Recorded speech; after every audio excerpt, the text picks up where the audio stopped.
আসসালামু আলাইকুম রহমতুল্লাহি ওয়া বারাকাতুহু।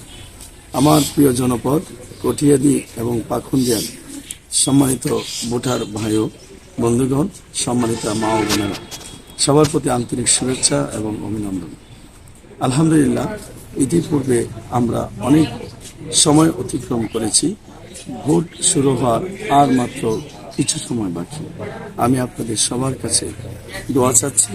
আমি আপনাদের বিভিন্ন হাটে বাজারে, রাস্তাঘাটে, অলিগলিতে, বাড়ি ঘরে মা বোনদের সাথে কথা বলেছি, আমার মুরব্বীদের সাথে কথা বলেছি, বিভিন্ন অসুস্থ অবহেলিত মানুষের সাথে আমি সময় পার করেছি, কৃষকদের সাথে সময় দিয়েছি, শ্রমিকদের সাথে সময় দিয়েছি এবং মানুষের কথা আমি অত্যন্ত হৃদয়ঙ্গম করেছি।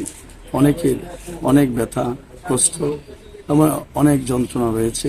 এগুলোকে আগামী দিনে আমি জাতীয় পর্যায়ে উপস্থাপন করে মানুষের দুঃখ কষ্ট লাঘবের জন্য আন্তরিকভাবে প্রচেষ্টা অব্যাহত রাখব। প্রিয় এলাকাবাসী, আমি আপনাদের সবার কাছে দোয়া চাই। আল্লাহ পাক যদি আমাকে কবুল করেন, তাহলে আমার প্রত্যেকটা সময়, প্রত্যেকটা মুহূর্ত আপনাদের কল্যাণের জন্য নিজেকে নিবেদিত করব এবং এই কটিয়াদি পাখুন্দিয়ার অবহেলিত মানুষের বিভিন্ন সমস্যা সমাধানের জন্য আমি আন্তরিকভাবে প্রয়াস চালাবো। বিশেষ করে সম্মানিত এলাকাবাসী, মাদক মুক্ত সমাজ গড়ার জন্য, যুবকদের কর্মসংস্থান নিশ্চিত করার জন্য, দুর্নীতি দুঃশাসন রোধ করার জন্য, ন্যায় বিচার প্রতিষ্ঠা করার জন্য অবশ্যই আগামী দিনে সবাইকে উদাত্তভাবে আহ্বান করব। দাঁড়িপাল্লা প্রতীকে ভোট দিয়ে একটি ন্যায় ইনসাফের বাংলাদেশ গড়ার সহায়তায় প্রত্যেকেই ভূমিকা পালন করবেন।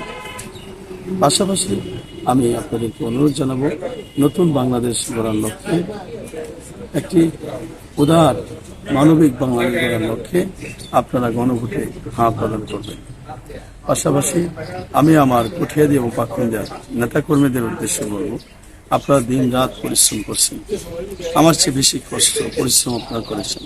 সুতরাং আপনাদের পরিশ্রমের মর্যাদা, মূল্য আমার পক্ষে দেওয়া সম্ভব না।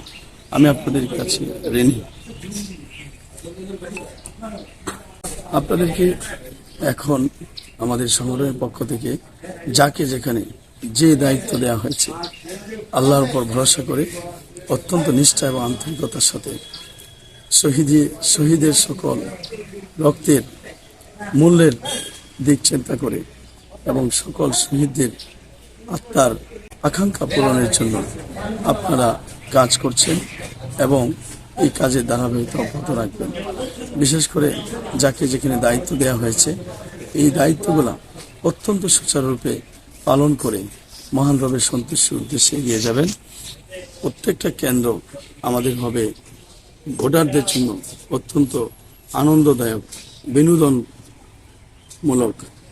আমরা যেন কোনো কেন্দ্রে কোনো হইচই না দেখি, কোনো কেন্দ্রে কোনো ভোটাররা যেন কোনো প্রকার বিশৃঙ্খলা না দেখে, সেই জন্য আমি বন্ধু সংগঠন এবং আমার দলের সংগঠনের সকল নেতাকর্মীদেরকে সহযোগিতা করার বিশেষভাবে অনুরোধ জানাবো।